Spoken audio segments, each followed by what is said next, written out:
It's a show that's all I don't know how to do it. Come on, man. We're professionals. No, we're trying to introduce more European. No, you are. Not we. No. Not we. I saw soccer guys are like, class. Yeah.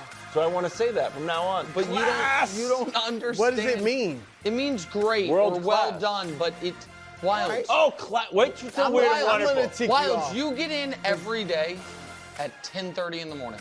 Yeah. You have 4.5 hours to write your silly jokes and to figure out the open. What'd you do today? Not class. I'm gonna upset you and work it in perfectly. Okay, all right. I'm Before you excited get a for chance. it. Better buckle up. Is this the year Lamar gets over the hump? I don't know if I love that quote, to be honest with you. I kind of liked it, but then another lens. I like it. Nick, I hate to tell you, this is the year he gets over the hump. Okay. Not only does he play well in the playoffs, he leads the Ravens to the Super Bowl. Okay. Victory. Not just appearance, victory. Okay. Lamar Jackson has been so good this year that it's hard for me to see him, and he has. We've fought over it and argued. He's struggled in the playoffs. He was great against Houston, I thought. Yeah. But for the most part, he struggled. Although it was years ago, but still. And he's been so good. He's also got Derrick Henry, who obviously is going to help, And he's got better receivers. Even Zay Flowers might be out. But, now but Zay Flowers should be back, you would hope, for the tough playoff games against Buffalo and then maybe against Kansas City. Absolutely. So I do think he overcomes it. And he overcame Pittsburgh. I didn't think it was that big of a deal. You did, and he admitted, I got a monkey off my back, and he played great. That was the first time in his, 6 games against the Steelers that he had a passer rating over, 80. Yeah, it was his first even good game against Pittsburgh, and it was a great game. Right. So I do, let me, your quote. Please. The quote, I know that you think that means he's nervous. Well, it's not what I think he told us. Well, I looked up antsy nervous. I went to Oxford Languages and looked up nervous, and they had 23 synonyms, and antsy was not one of them. What were the synonyms when you looked up antsy? Because I bet antsy nervous nervous wasn't one. Fidgety, jumpy. Yeah. Restless. Okay. Here's the thing. Even if you are right, though, I'll play along. Yeah. Let's say it's nervous. Well, yeah. The great ones have to get over that. Yes. And I think he's a great one. I do too. And I remember another great one who used to get fidgety and nervous and had some meltdowns in the biggest games. And in his first trip to the NBA Finals, couldn't hit the Broussard of a barn, shot 35%. His next, a couple years later, big playoff game against Boston's Big Three. A meltdown that was inexplainable to people. Then he gets to the finals and in Miami and plays against Dallas. I thought they definitely should have won that series, and he melted down. And I'm, of course, talking about the great LeBron James, but he had to do some soul searching, and he got over it. So the notion that, you're a created killer. You can't, if you get nervous in the big moments, you'll never get over it. No. LeBron is exhibit A, and I think Lamar will be exhibit B. So let me just respond to the LeBron thing quickly, and then I'll say some stuff that I think you'll agree with. And I think you'll agree with the LeBron thing. LeBron definitely, prior to winning his first championship, had some really low playoff moments. Most notably, I don't think the 07 finals when he was 22 is even anywhere close to the same category of the 2011 finals where he was the best player in the world and refused to take shots. But he also had some crazy high playoff moments along the way. He did. He had the 48 special, getting that team to the finals, averaging 38 in a series in the Eastern Conference Finals against Wright. They lost all that. That, I think you would agree, has not been Lamar's path. No, other than the one game against Houston. Right. Prior to that game against Houston, he'd never had a playoff game with a passer rating of 80. He never had one. For his playoff career, it's not only a losing record, it's just the one really good game and 4 really awful games and 1 mediocre game. So I do appreciate Lamar, in my opinion, confirming what I've been saying. Which the reason I get so frustrated with the reaction to my Lamar Jackson opinion is not just because it was an opinion shared by a lot of people after last year's playoffs, and then changed based on a regular season that I think everyone after the playoffs said, I've got to see him do it in the playoffs, and the playoffs haven't started yet. But also because, to me, it is so obvious and not a singular indictment on Lamar. A lot of the greatest athletes we've ever seen get tight in the big spots. And a quarterback that is universally accepted as one of the 5 greatest quarterbacks ever. And Lamar, with 2 MVPs and maybe a third, is, at this point, one of the 15 greatest ever and climbing that list, is Peyton Manning. And Peyton Manning's playoff trajectory, we said it, Lamar's 2-4, passer rating of 75-ish for the playoffs. Peyton Manning's first 6 playoff games looked like this. But that's good and bad. And here's why I don't think this is the year Lamar gets over the hump. Peyton Manning never got over it. I was going to say. Peyton Manning, for his career in the playoffs, was a 500 player with an 87 rating compared to winning 70% of his games with a 97 rating. 2 Super Bowls. Right. The year they won the Super Bowl, he had 3 touchdowns, 7 picks in the playoffs. He always got tight. Now, he was such a great regular season player that he got so many bites at the apple. And he got to a lot. And he got to 4. And, one year you have a great defense with Denver. One year you have an amazing running game and pretty good defense with the Colts. And it all works out. So do you think he never gets over it? I don't think he's going to. The LeBron comp is an odd one because I said I don't really agree with it. But no, I don't think there's going to be like a inflection point like Game 6 against Boston for LeBron in 2012 when they're facing elimination. He goes 45-15-5, and from that moment forward won 4 titles. I don't. I think Lamar. I also think one day he'll win a championship. And maybe but it will. Not because of him. I mean, because. Well, but the thing is this: when the Colts won in 06, all you got to do is win. Elway wasn't his Super Bowl stats aren't great. I get all that. And so, when the Colts won in 06, they won that Super Bowl because of Peyton Manning, because they would have been nowhere close to being a Super Bowl team without him getting there in the regular season and making a few key postseason plays. But he still wasn't Peyton Manning in those playoffs. And so that's why the reason I get frustrated a bit is not with you guys, and I really do, I think, a pretty good job of not listening to or reading mentions or caring what the internet says about me. But the Lamar thing bothers me because it feels like people think I'm being unfair when I think they are assigning an indictment that I'm not. I don't think it is that rare for an all-time great player to get tight in the playoffs. Dan Marino did. Peyton Manning did. Peyton's brother, Eli, was actually the opposite. He was a mediocre regular season player in all accounts, but actually got better in the playoffs. That's why I bring up the Harden stuff or the Aaron Judge stuff.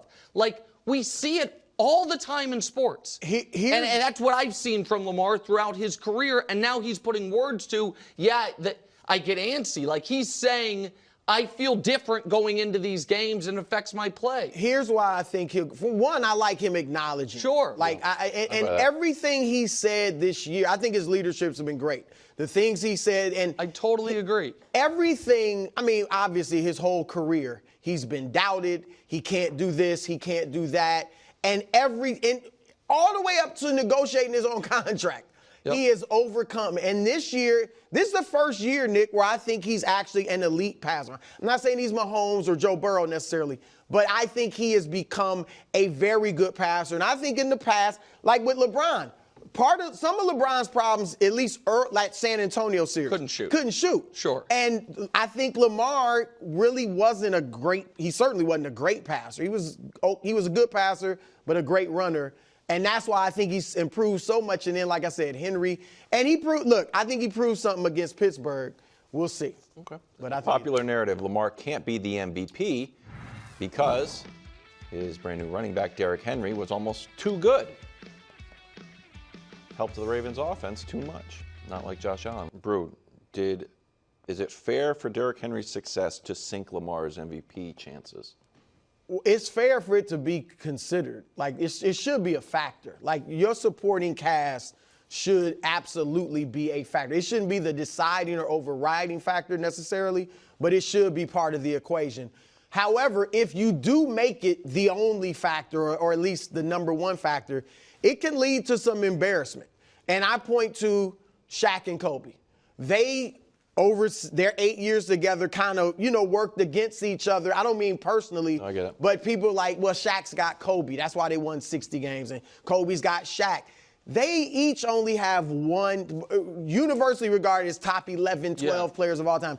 They have 2 championships. Two MVPs, one each. Steve Nash has as many MVPs as Shaq and Kobe And combined. Kobe won his, had to wait till Shaq was gone. Right. And Shaq won his kind of right before Kobe became a super duper star. Right. You know But what I he mean? was still kind of But once working they, against Shaq. during the whole time they were together, when they were both super duper stars, neither one really came that close to winning MVP for what you're talking about. So that's where you have to be careful. And here's what I'll say with Lamar and Derrick Henry, why it shouldn't, and you guys know, I think Josh Allen winning, I'm not going to raise a fuss when he does, because I get it. But I think Lamar's been so good. And in the past, we haven't, I take history into account.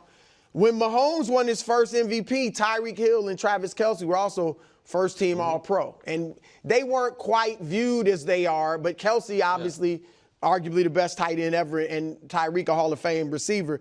When Tom Brady won his first MVP, that's the first year he got Randy Moss. And Brady's numbers had not been close to what they were that year with Moss. Yep. Like, he almost doubled his career high in touchdowns. He had 28 was his career high in touchdowns. He went 50.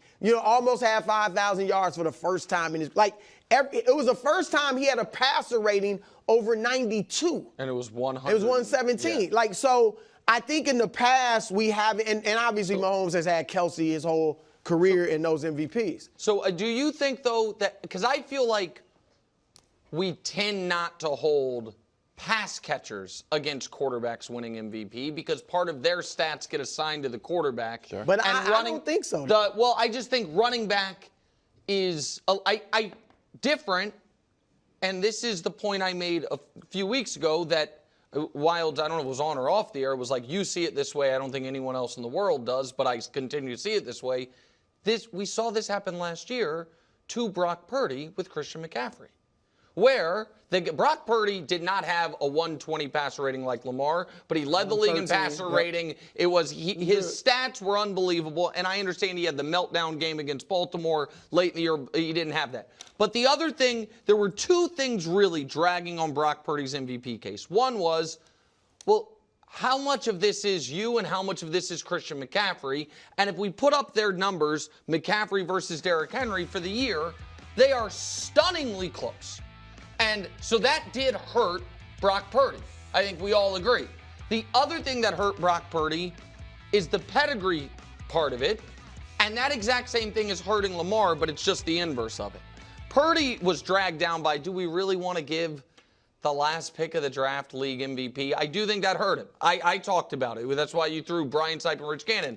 And I think what's hurting Lamar is this guy's really going to win 3 already. Like, it's, again, something unrelated. I think that was hurting him going into the season. It was something I certainly considered. I don't know if that's working against him. Well, I think the reason he's not going to win is because he won last year. I think if he hadn't won an MVP since his first year as a starter, you know what I mean? Like, that's what I mean. I don't think it's even And that's really unrelated to this season. But I do think that a lot of the Lamar should be MVP arguments this year go against the Lamar should be MVP arguments from last year, and a lot of the Josh Allen should be MVP arguments for this year are identical to the Lamar should be MVP arguments last year. Can I fight back against the CMC thing? Yeah. CMC in the prime of his career, right? Yeah. Derrick Henry was a free agent, and teams looked at Derrick Henry and said, we don't want Derrick Henry. We think Derrick Henry is over the hill. Derrick Henry's had a lot of touches. We don't expect Derrick Henry to be... He was 30 years old. He's 31 He's just kind of like, that wasn't... When Derrick Henry signed, we thought it was good, but we didn't expect this type of year from him. He's having this type of year, in my mind, because of Lamar. So I think the concept is totally backwards. Not Derrick Henry's success should not hurt Lamar.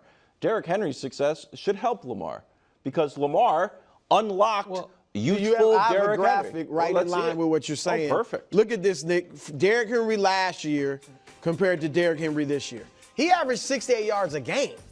Now he's at 113. Look at the yards per carry, the touchdowns. Like, that is true. I mean, Lamar has definitely helped Henry too. Well, so I agreed, but the reason I don't think people are viewing it quite that way is we have literally seen Derrick Henry play this well before. Correct? Yeah. We have. But we didn't think he still had it. Sure. But we knew this is not an anomalous year for Derrick Henry. It's surprising because of it's coming right now. We've seen it. I think a lot of people, and Brew has made this point, that this is the best Lamar has ever looked. Mm-hmm. And so we hadn't seen Lamar look this way. You know what I mean? So. And so it's a, you know what I mean? They both, by the way, they both clearly incredibly help each other.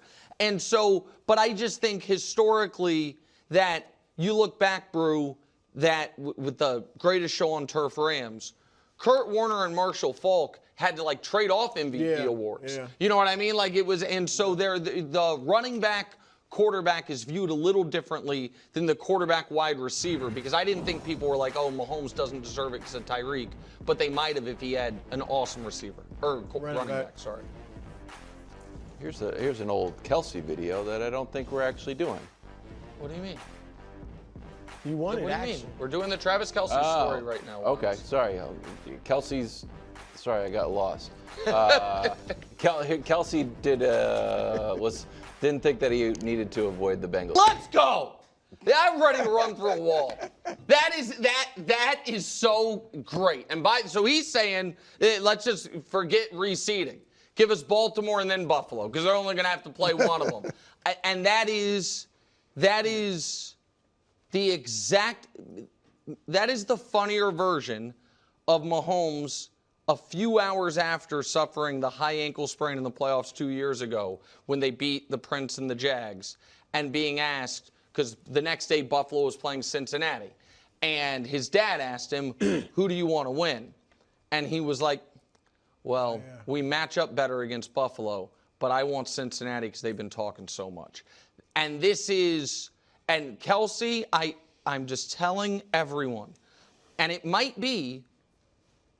these might be his final 3 games in the NFL. It's certainly on the board.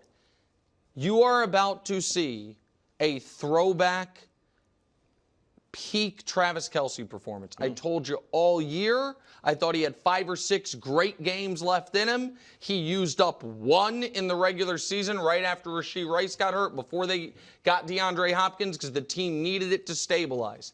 And now with a month off and that level of intensity, I think it's unbelievable. I cannot wait. Easy to say now that the Bengals are gone. Oh, give me a break. You ain't going to meet the Bengals, and you're certainly not going to meet them in a Walmart parking lot, all right? No, I'm just playing. No, look, if you're a Chiefs fan, this is what you want to hear? Yeah. And he has always backed up his bravado. Let's see if he can do it now coming off the worst year. Show, I mean, it was the worst year of his career. Career lows and everything, receiving yards, touchdowns, yards per reception. I'm not saying he can't, have the big postseason. I'm just saying he is coming off his worst year when they didn't have a bunch of great receivers. Segment that's very close to being literal, so we had to switch it up a little bit. Also, we're hoping this new format gives Coach a chance at a W. Because for you, Coach, this is a must-win. Chargers favored by 3 in Houston Saturday afternoon. Star quarterbacks, but this might come down to a defensive battle since both teams limit QB productivity when you crunch the numbers. Sacks, pressures, touchdown interception ratio, passing yards, everything's pretty low. So, here's the game. This is a must-win for who? Who goes first, Wilds? You have to tell us. Well, Brew is the reigning champion, so he can decide, but Brew, it will go clockwise. I'll go first. Okay. This is a must-win for Justin Herbert. Justin Herbert. He's 0-1 in the playoffs, and that one loss was a doozy. To a great player. No, it wasn't a great player, and that's why it was a doozy. Up 27-0 on Trevor Lawrence, and he lets Trevor Lawrence come back. They outscored 20 31-3. 31-3. 31-3 after that. Lose that game. If he loses this, then the narrative is going against a Houston team that's been struggling. The narrative is going to be, man, can this dude get it done in the playoffs? And he's coming off a great year. And for I'm going to CJ. Some think, why not CJ? Here's the thing on CJ. No. We'll go with that. Thank you. We can't try to neg someone else's Why take. keep going? This is Just go. Just go. so yeah. We play by one set of rules all season long, and nobody can decipher. Now we change the rules Yeah. and we go into the playoffs. Of course, Yeah. that makes total sense. I'm going with CJ and myself. Oh, Yeah, we're combining for this. I put a lot of faith in CJ's ability to make significant progress in his second year, and as most players find out, it's a lot harder in your second year to get that success that you necessarily experienced in your first year. And going into this game, he's dealing with the number one defense in terms of points allowed, number one red zone defense, one of the top 5 third down defenses. And where CJ to me has gotten in trouble this year is when he's pressed. And that comes with expectations, that comes with pressure, and that comes with lecturing other first-round draft picks about the way to do things, which I didn't disagree with. But when you are giving those lectures, then it'd be nice at the end of the season. That's right, Coach. So this has a little bit of a budless feel to it too. That it does help if you're then able to show the young players that you can be as successful in your second year as you were in your first year. That's exactly right. However, the answer is Justin Herbert because his team is the favorite. While Coach believes in the Texans, literally no one else does. Everyone thinks they're the worst team that made these playoffs. And Justin Herbert is now in a place where if he loses this game, CJ will now have 2 playoff wins in his conference. Lamar has 2. Burrow's got 5. Josh has 5. Patrick has 15. And Trevor has 1. You mentioned you guys throw him out with the bathwater. That's fine. Whatever. And so there's no coach to blame this time. There's no defense to blame this time. While he doesn't have elite weapons at this point in the year, neither do the Texans. Texans have an elite weapon in Nico Collins, but the running games are equivalent. And so Justin Herbert, this would be a big deal they lose this game. It's a must-win for Justin Herbert. We switched the format around a little bit, and so we don't quite know. This is our first dance. But as soon as you said Justin Herbert, after he said Justin Herbert, check Thank you, Wild. He already said Justin Herbert. Well, some of us are going to have the same proper noun, but we're going I to fell have better asleep. I fell reasons. asleep want midway to. through it. Coach gets the point. Wait, what? Sorry.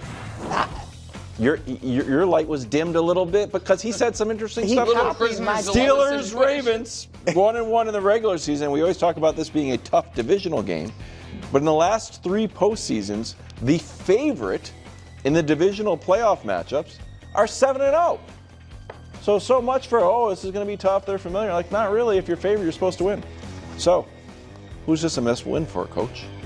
I'm going to go with Todd Monken, the offensive coordinator for the Baltimore Ravens, and here's why. It's easy. No, it's easy to put it on Lamar, and that makes a lot of sense. But the truth is, you control the plays that go into the game, and you control whether it's a run or a pass. And you've got a guy that when you hand him the ball 20 times or more, he wins 80% of his games with Derrick Henry, which you haven't had in the past, even though you've had very good running games. So that's something that you completely control throughout this game. And even if the game gets tight, or maybe you're down by 14, there is a way that the Ravens have consistently won. And don't get scared by being down by a few points and suddenly change your philosophy. Go with the things that have worked, and it'll work again this week. So I appreciate Coach leaving Lamar available for me now that I know the rules. However, Not the rules, just maybe. I understand. However, that's too easy of an answer. And because the reality is, even if Lamar loses this game, he's still going to have a very vocal tribe of fans on the internet and in the media defending him and saying, oh, no, wait, actually, it takes 7 years sometimes. You know who's not going to have anyone to defend him? That guy. It's a must-win for Chris Broussard. And after all the robes and the sandwiches and everything that he has done, if for the second straight year his Super Bowl pick goes down in embarrassing fashion. And this would be no matter how they lose. If the Ravens lose this game, it's mortifying. We just did a segment on if the Steelers need to move on from Mike Tomlin because it's so assured they're going to lose this game. They're almost double-digit underdogs. Brew is going to come in as sheepish as we've ever seen him Monday morning. It's a must-win for Brew. Nice try, Nick. It would almost be as bad as if I had picked the Bears to get to the Super Bowl. Well, people forget that. I wasn't going to go here because I was thinking one of you two might take the real answer. Lamar. It's Lamar. Do I have to explain it? I will, since you think I do. Yes, you can't lose this game. You've been awesome this year. Fantastic. One of the best quarterback performances in recent memory.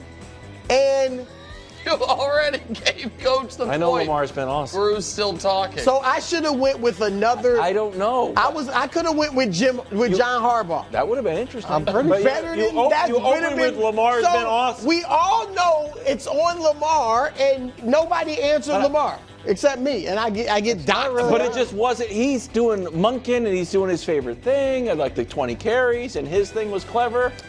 I don't know. Just sometimes the road I less think traveled. the Ravens are the last team to lose as double-digit underdogs. Yes, Titans. It's double-digit favorite, Chip. Our favorites, I mean. Yeah, good call. Yeah, that would have been worse. I All got right, I'm trying to get a feel. Broncos for in Buffalo, Sunday afternoon. Bills undefeated at home. Broncos middling on the road. They're 4-5. Bills are 8-0. Nick, you kick us off here. This is a must-win for who? Josh Allen only. Ooh, wow. Kind of obvious. 2020, Josh Allen, first good team he has, first year with Stephon Diggs. They make the AFC Championship. 2021, they lose a road divisional heartbreaker in 13 seconds.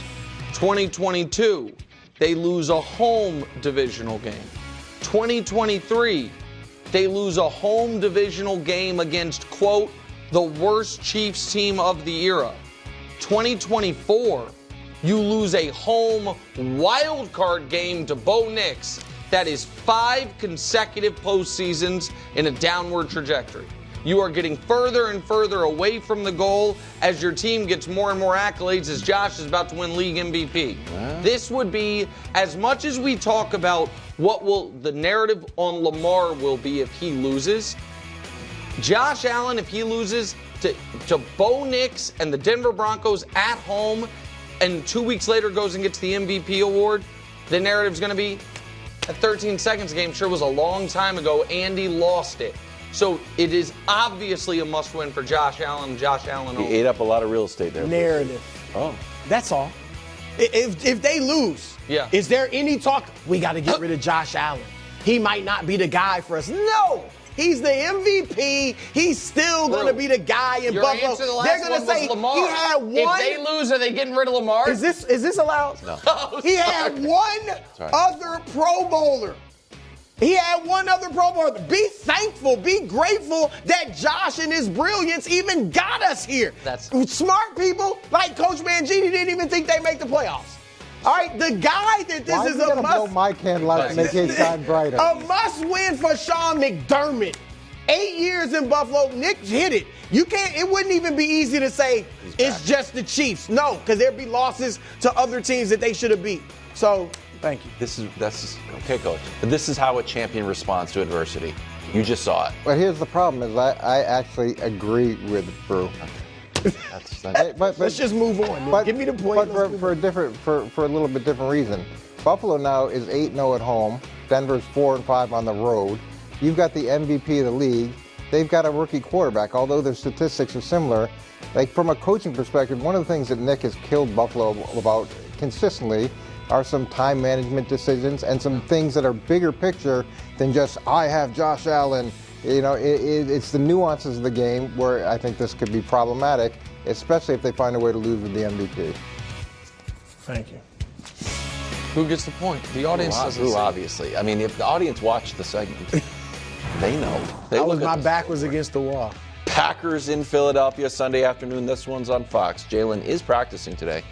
Both teams started the season in Brazil. In a matchup the Eagles won despite 3 turnovers from Philadelphia. This is a must-win for who, Brew? It's back to you. I know everybody thinks I'm going Jalen. I'm not. Nick Sirianni. That's who everyone thought you were going. Nick Sirianni. He's just saying that's that. who everyone thought To you were skew going. the judges. Look, you got a great defense. Is that on Sirianni? I mean, he's the head coach. We should give him some credit, but that's Vic Fangio. We all know it. Great offensive line, great running back, great receivers, and a good quarterback who's played big in the Super Bowl. If you don't win this game, like we've all wondered, what is Sirianni doing? If they lose this game, he probably loses his job. Probably? Oh. Wow. Yeah, I'm going to up it a level and go more to the front office of the Eagles because you made this decision in the offseason to continue on with Sirianni, and that was a very calculated decision. And as much as they've improved in other areas, you made this one key decision. So if now, with a team like you have that you compile from a talent perspective, where you've addressed the needs in the offseason from a player perspective and from a coordinator perspective, at the end of the day, the guy that you continued on with is the reason you lose in the first round again, to me, that's on them. It's kind of supported me. What? Wild. What? Brew even did this segment. What's Brew's favorite go-to if he feels boxing and arguing against me thing to throw at me? My big whiff of the season. The Bears winning the Super Bowl? The Bears. Or getting to the Super Bowl. Yeah, the Bears getting to the Super Bowl. Who did Chris Broussard pick to get to the Super Bowl? The Packers. The Packers. How many playoff games did the Bears win this year? 0. How many division games they win this year? The answer is 1. Packers, 1 division win. The answer is, once again, it's a must-win for Chris Broussard. Another Chris Broussard. If the Packers lose, This is just he is dirty totally, it's not dirty pool. It I'm was telling you, clever once. then all Now of a it's just sudden, downright every time he spits at me, you picked the Bears to go to the Super Bowl. I'm like, yeah, and you picked the Packers, and best I can tell, And they the had Packers same won year. 11 times, Oh and the yeah, Bears well, won 5. drop the banner, drop the 11-win banner. So I'm Coach what is running away with this. Coach again. I was looking for Lane Johnson was right there for the taking. Lane Johnson, what a rest. I don't want to go for the record. And Saquon's like, I guess I'm not going for the record. And then he lose. Like, man, now I'm sitting at home and I didn't get the record. But Coach got the point. But Lane Johnson would have secured the point. Sometimes I have. So what's the score going into the score final? right now? It's worth 3. This is so. Coach can run away with it in a wipeout. You can tie or Brew can win. Commanders at Bucks Sunday night. Shootout time. Look, outside of the Lions, these are the top 2 scoring teams in the entire NFL. Coach, you are so close to victory. I feel good about it. That elusive. Who is this a must-win for? Just like I picked him at the beginning of the season when nobody else would, I'm going to pick him again now. It's Jaden Daniels. This is a must-win for Jaden Daniels, and here's why. We see the problems that sophomore sensations have with C.J. Stroud. So right now, C.J. was in the same position that you were in last year. Offensive Rookie of the Year, probably going to be Offensive Rookie of the Year. You've got all this momentum. You are exceeding expectations, and now you've got a chance to not only win this game, but to continue with this momentum, where next year all of these things are going to be that much harder just to get to the same level that you're getting to. And I think at that, for that reason specifically, it's a must-win. The answer to this one is no one. It's actually a double can't lose. Double. Both these teams were expected to do nothing. They were both picked to finish 2nd or 3rd in their own divisions. For the Bucks, 4th straight division championship. Todd Bowles' job is safe. Baker justified the contract that they gave him after last year when many people thought he couldn't.